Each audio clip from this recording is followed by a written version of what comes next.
শুরুতেই ব্যাগটা নিয়েই কিন্তু বসেছি, তার কারণ গতকালকের ব্লগে দেখিয়েছিলাম যে ব্যাগের মধ্যে কী আছে সেটা দেখাতে গেলে ভিডিওটা অনেক বড় হয়ে যাবে। ওই জন্য আজকে আর দেরি না করে শুরুতেই ব্যাগের জিনিসগুলোই বার করছি। তো আমার যারা পুরানো বন্ধু আছেন তারা অবশ্যই দেখেছেন এর মধ্যে থেকে শাড়ি দুটো আর তোজোতানের জামা, আর বাদবাকিগুলো তো ছিল না এর মধ্যে, তো সেগুলো এখন দেখাচ্ছি। আর নতুন বন্ধু যারা আছেন এর মধ্যে তারা তো দেখেননি, সেই জন্য সব মিলিয়ে আমি আবারও দেখাচ্ছি। আর তো বাবু, আমি আমার বরমশাইয়ের কথা বলছি, ও এবার আর জিন্স প্যান্ট শার্ট ওসব নেয়নি, তো ও নিয়েছে এই টি শার্ট নিয়েছে আর যে ট্রাউজার প্যান্ট থাকে ওই প্যান্ট নিয়েছিল জামাই ষষ্ঠীতে। আর এই যে দেখুন আমার দুই মানিকের ড্রেস, তো ওদের কালার মিল করা খুব কষ্টকর। দেখা যাচ্ছে মানে একই ডিজাইনের দু রকম জামা হয়, সরি একই ডিজাইনের মানে আলাদা আলাদা কালারের জামা পাওয়া যায়, কিন্তু এক কালারের জামা মেলাতে না খুব কষ্ট। আর যদিও মেলানো যায় একই সাইজ কখনো হয় না, একটা ছোট একটা বড় থাকে, তো অনেক কষ্টে কিন্তু পেয়েছি। তো দুই মানিকের জামা আমি তো জামাই ষষ্ঠীর পরের দিন দেখিয়েছিলাম, তো আবারও দেখালাম, অবশ্যই কমেন্ট করে জানাবেন। আর ছোট্ট বাচ্চা মানুষ তো লাল ড্রেস পরলে কিন্তু খুব ভালো লাগে। আর শাড়ি তো গর্জেস শাড়ি আমার আর ভালো লাগে না, যেহেতু আমি বাড়িতে ম্যাক্সিমাম সময় শাড়ি পরি, তো আমার এরকম ছোট ছোট কুচো প্রিন্টের ওপরে ছাপা শাড়িই খুব ভালো লাগে, তার কারণ এগুলো থাকলে আমি পরতে পারি। আর গর্জেস যেসব ভারী শাড়ি ডিজাইনার শাড়ি সেগুলো তো আমার আছে, আর সেগুলো আমি আমার পছন্দ মতো কিনেও নিই। আর আমার যেখানে বাপের বাড়ি ওখানে অত ভালো ওই সব শাড়ি পাওয়াও যায় না, তো সেই জন্য ওই দুটো ছাপা শাড়ি আমি নিয়েছি। তো কেমন হয়েছে অবশ্যই জানাবেন। আর এবার দেখুন এটা হচ্ছে, এখানে দুটো নাইটি আছে, তো এই নাইটি দুটো কিন্তু বাবু আমাকে কিনে দিয়েছে আসার সময়।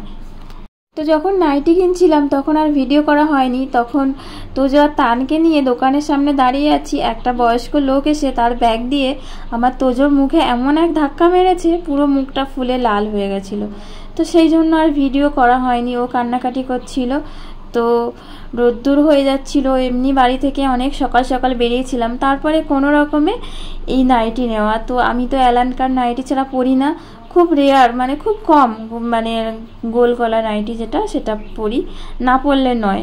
তো একটা সাদা নাইটি আছে, রাতে সাদা নাইটি পরতে খুব ভালোবাসি, ওটাই যা গোল গলা। আর সব কিন্তু আমার এরকম অ্যালানকার নাইটি, খুব ভালো লাগে আমার অ্যালানকার নাইটি পরতে। তো একটা হচ্ছে হলুদ আর একটা হচ্ছে মানে এটা কিন্তু গোলাপিও ঠিক না লালও ঠিক না, তো কী কালার আমি ঠিক বোঝাতে পারছি না। তো ক্যামেরাতে কেমন কালার লাগছে, একটু গোলাপি গোলাপি লাগছে, কিন্তু ওরকমটা কিন্তু নয়, অন্য রকম একটা কালার, আর পিওর সুতির আছে। তো নাইটি দুটো কেমন লাগলো অবশ্যই অবশ্যই কিন্তু কমেন্ট করে জানাবেন। আর এবার দেখুন এই প্লাস্টিকগুলো দেখলেই বোঝা যায়, এগুলো কিন্তু গ্রামের দিকে দোকানে এই ধরনের প্লাস্টিক দিয়ে থাকে জামা কাপড় নেওয়ার পরে আর কি। তো এইগুলো দেখুন, এগুলো মা কিনে দিয়েছে। তো বন্ধুরা, আমি কিন্তু আগে এই যে ছাপা বা প্রিন্টের ওপরে কোনো ব্লাউজ কোনো কিছুই কিন্তু পরতাম না, সব কিছু প্লেনের ওপরে পরতাম। তো হঠাৎ করে এখন আমার ইচ্ছা হলো, মাঝে একটা পরেছিলাম, তো হঠাৎ করে এখন ইচ্ছে হলো যে বাড়িতে সবসময় শাড়ি পরি, তো একটু ছাপা প্রিন্টের ওপরে একটু পরি, তো সেই জন্য নিয়েছি। তো যে দোকানে গেছিলাম পাশে পাড়ার দোকান, আর অন্য কোনো প্রিন্ট ছিল না, একটাই প্রিন্টের ওপরে কয়েকটা কালার ছিল, তো যে কটা ছিল সব কটাই নিয়েছিলাম। তো এটা ছিল মানে একটু রানী রানী কালারের উপরে, কি কালার আমি ঠিক বোঝাতে পারছি না, রানী কালারই হবে। আর এটা লালের উপরে ছিল, আর এগুলোর দামও কিন্তু কম নিয়েছে, 65 টাকা করে নিয়েছে, কিন্তু একদম পিওর সুতির উপরে আছে এগুলো। তো একটা রানী কালার আছে, লাল আছে, আর একটা হলুদ আছে, আর ফার্স্টে একটা দেখিয়েছি ওটা তো প্লেন লালের উপরে, আর এইটা আছে। তো এটা নিয়েছিল 100 কত টাকা, 130 টাকা নিয়েছে এটা সিম্পলের উপরে। তো এগুলো সব সুতির উপরে কাজ করা। তো বন্ধুরা, আমাদের সেই প্রত্যন্ত গ্রামের ছোট্ট একটা দোকান থেকে এই যে 5খানা ব্লাউজ নিয়ে এলাম মায়ের থেকে। তো কেমন হয়েছে অবশ্যই কিন্তু জানাবেন, শাড়ি, ব্লাউজ, দুই মানিকের ড্রেস, নাইটি, সবগুলো কেমন হয়েছে অবশ্যই কিন্তু কমেন্ট করে জানাবেন। এই যে দেখুন, গতকালকের ভিডিওটা আমি শনিবার বিকাল 5টার দিকে শেষ করেছিলাম। তো যেখান থেকে শেষ করেছিলাম সেখান থেকেই তারপর থেকে আবার শুরু করেছিলাম। তো দুই মানিকের জন্য ম্যাগি বসিয়েছি, আর দুপুরবেলা খিচুড়ি খেয়েছিলাম। তারপরে সন্ধ্যাবেলা আমার একটু খিদে পাচ্ছিল, ওই জন্য খিচুড়ি ছিল, আবার একটু গরম করলাম, করে একটু বাটিতে নিলাম, নিয়ে একটু কয়েক চামচ আমি খেয়েছি। আর এখানে দেখুন ছোলা ভিজিয়ে রেখেছিলাম, তো মুড়ি দিয়ে ছোলা খাওয়া হবে। তো ছোলাগুলো আগে থেকে সেদ্ধ করে নিলে ভালো হতো, তারপরে ভাজলে, তো ডাইরেক্ট ভেজে নিয়েছি। আর যেহেতু শনিবার পেঁয়াজ ওই সব তো খাওয়া যাবে না, আর টমেটো ছিল না ঘরে, তো ওই জন্য ছোলা, মুড়ি, কাঁচা লঙ্কা, সর্ষের তেল, বিট লবণ এইসব দিয়ে মুড়ি মেখে দিয়েছি। আর এই যে দেখুন, আমার দিদি মানে আমার ননদ এসেছে, তো দিদিও খাচ্ছে, মুড়ি খাচ্ছে। তো দিদি ডাক্তারের কাছে এসছে, ডাক্তারের ডেট পড়েছে সেই জন্য। আর কি বলুন তো, মাথায় না পুরো চুল সাদা হয়ে যাচ্ছে। তো এটা ছোটোবেলার থেকে এই সমস্যাটা আমার, আমি যখন ক্লাস 4-এ পড়ি তখন থেকে এই সমস্যা, একটা দুটো করে ওরকম হতো। এখন দেখছি সামনের দিকটা পুরো বেড়েই চলেছে। তো কখনো ওই সব অনেকেই যেগুলো চুল কালার করার জন্য যেগুলো দেয়, তো মানে সুপার ভাসমল বা গার্নিয়ার, গোদরেজ এইসব, তো এগুলো দিলে আমার ভালো লাগে না। এই কারণেই চুলের যে ন্যাচারাল যে কালো রঙটা সেটা কিন্তু থাকে না, অন্যরকম একটা কালো রঙ এসে যায়, মানে কুচকুচে কালো রঙ এসে যায় আর কি। তো সেটা আবার আমার পছন্দ হয় না। আবার এদিকে চুলও সাদা হয়ে যাচ্ছে, তো কি করব? ওই জন্য ভাবলাম যে তার থেকে মাসে 2বার করে বা 1বার করে হেনা করি, সেটাই ভালো হবে। তো এখান থেকে এর আগে হেনা দিয়েছিলাম, প্রায় 2 মাস 2.5 মাস হয়ে গেছে। তো হেনা নিয়ে একটা ভিডিওও করেছিলাম তখন, তাতে হেনার মানে পুরো শুরু থেকে শেষ পর্যন্ত সবটাই ছিল, হেনার উপকারিতা সব নিয়েই করেছিলাম। তো এবার আর ওই জন্য ডিটেলস কিছু বলছি না। তো এই যে হারবি হেনা, এই হেনাটাই আমি কিন্তু ব্যবহার করি। এতে চুলটা অতটা মানে লালও হবে না, চুলের যে ন্যাচারাল রং সেটাই থাকবে। পাকা চুলগুলো একটু হালকা হালকা বাদামি বাদামি হবে, আর শুধু রোদ্দুর পড়লে চুলটা বেশ, চুলগুলো বেশ একটা গ্লেজি, একটা চকচকে ভাব থাকে। ওই জন্য হেনাই করছি, আর অন্য কোনো মানে চুল কালো করার জন্য অন্য কোনো কিছু দিচ্ছি না। তো এটা মাখতে গিয়েই দেখুন আমার হাতটা লাল হয়ে গেছে আঙুলে। আর প্রতিবার যখন হেনা করি তখন বাড়ি থেকে হয় কৃষ্টি মানে আমার ভাইজি থাকে, না হলে মা থাকে। আর এই মা তো সময় কি করে পাবে, আমি যখন হেনা দিই তখন তোজো আর তানকে তো সামলাতে হয়। বন্ধুরা, ভোর থেকে বৃষ্টি হচ্ছে, ঝমঝম করে বৃষ্টি হচ্ছে, আমাদের বাড়ির চারদিকে পুরো জল জমে গেছে। আর সামনে যে পুকুরটা ছিল, পুকুরটা তো পুরো ভরে গেছে। আর এই যে দেখুন, আমার মুখে তেল পড়েছিল, কি অবস্থা হয়ে গেছে, পুরো কালো হয়ে গেছে। আর গতকাল রাতে একটু হেনা ভিজিয়েছিলাম, তো এখন একটু হেনা করব। তো তারপরে আসছি, আপনারা সাথে থাকুন। আর এদিকে দেখুন, ঘুম থেকে উঠে বিছানা সব কিছু সব এই যে সব রেডি করে নিয়েছি। আর বাবু গেছে বাজারে, তো বাজার করে আসলে তারপরে রান্না হবে। তো বাইরে যে চৌকি খাটটা আছে ওখানে বসে একটু হেনাটা দিয়ে নেব, তারপরে আসছি, আপনারা সাথে থাকুন। তো বন্ধুরা, আমি আপনাদের কাছে ক্ষমা চেয়ে নিচ্ছি, আমি ভিডিওটা 10 মিনিটের জায়গায় একটু আমাকে বড় করতে হচ্ছে। ভিডিওটা আমার রেডি করা হয়ে গেছিলো, কিন্তু তারপরেও আমাকে একটু এইগুলো দেখাতে হচ্ছে। তার কারণ পমি আয়সা কিচেন, আমাদের পমি দিদিভাই, তো দিদিভাইয়ের সাথে আমার কি সমস্যা হচ্ছে আমি বুঝতে পারছি না। আর দিদিভাইয়ের সাথে কি করে যোগাযোগ করব আমি তাও জানি না। আমি বেঙ্গলি ব্লগার সুষমা দিদির সাথে এই নিয়ে আলোচনা করছিলাম, কারণ আমি তো লাইভ করি না।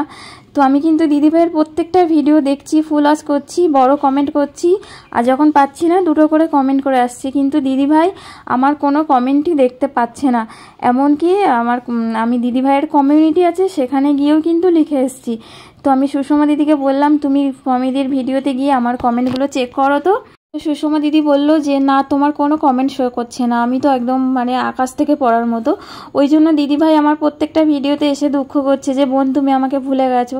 আর আমি তো হিসাব মেলাতে পারছি না, কারণ আমি তো দিদিভাইয়ের প্রত্যেকটা ভিডিও দেখছি, পুরো ফুল ওয়াচ করছি, কিন্তু জানি না কেন এই সমস্যা হচ্ছে। তো কয়েকদিন আগে হচ্ছে শেফালি দিদির সাথে আমার এই সমস্যা হয়েছিল। শেফালি দিদিভাইকেও খুব ভালোবাসি, দিদিভাই প্রতিদিন ভিডিও দেখে কমেন্ট করতো, পরপর 3 দিন এরকম হয়েছিল। আর দিদিভাইয়ের কোনো কমেন্টই আমি দেখতে পেতাম না, কিন্তু দিদিভাই দেখতে পেত। আমি ওই জন্য আজকে কমেন্ট করে আমি সঙ্গে সঙ্গে স্ক্রিনশট তুলে নিয়েছি। আর প্রতিদিনের কমেন্ট রয়েছে, সেটা আমি দেখতে পাচ্ছি, কিন্তু দিদিভাই দেখতে পাচ্ছে না। তো কমেন্ট যখন, আমি জানি না কমেন্টগুলো স্প্যাম কমেন্ট হচ্ছে কিনা, যদি স্প্যাম কমেন্ট হয়ে যায় তাহলে পমিদি দেখতে পাবে না, কমেন্টগুলো ইউটিউব নিজে থেকেই লুকিয়ে দেয়। তো আমি জানি না কি সমস্যা হচ্ছে, কিভাবে লিখলে দিদিভাই দেখতে পাবে। তো দিদিভাই আমি জানি না তুমি আজকে আমার ভিডিওটা দেখবে কি না, তো অভিমান করো না, তুমি আমার ভিডিওটা দেখো। আর দেখলে অবশ্যই বুঝতে পারবে, আমার স্ক্রিনশটগুলো দেখলে বুঝতে পারবে যে আমি কিন্তু রোজ ভিডিও দেখছি, কিন্তু কিসের থেকে কি সমস্যা হচ্ছে আমি বুঝতে পারছি না। আমার খুব খারাপ লাগছে। ঠিক এরকম খারাপ আমার লেগেছিল যখন শেফালি দিদিভাইয়ের কমেন্ট আমি দেখতে পাচ্ছিলাম না। আমার মানে কান্না পেয়ে যাচ্ছিল যে আমাকে এত ভালোবাসে, আমার ভিডিও কেন দেখছে না, সবার ভিডিও দেখছে। তো তারপরে পরপর জানতে পারি এরকম সমস্যা হয়েছিল। তো আমি জানি না আর কার কার সাথে এরকম হচ্ছে।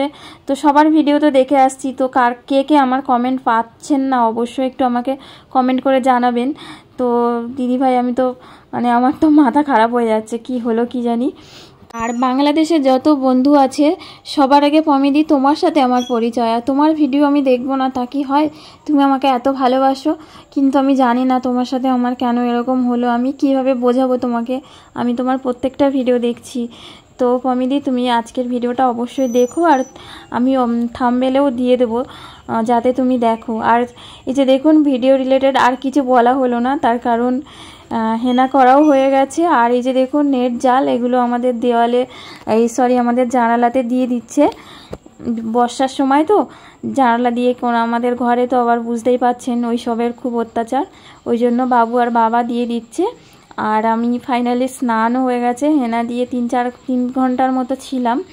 তো ভিডিওটা মানে যেভাবে করছিলাম করতে করতে মানে আমার তো মন খারাপ হয়ে গেল, সেইভাবে আর শেষটা করতে পারলাম না। আর ভিডিওর মাঝখানে মানে আমার ভিডিওটা পুরো এডিট করা হয়ে গেছিলো, তো মাঝখানে আমি আবার পমি দিদিভাইকে নিয়ে ওগুলো বললাম।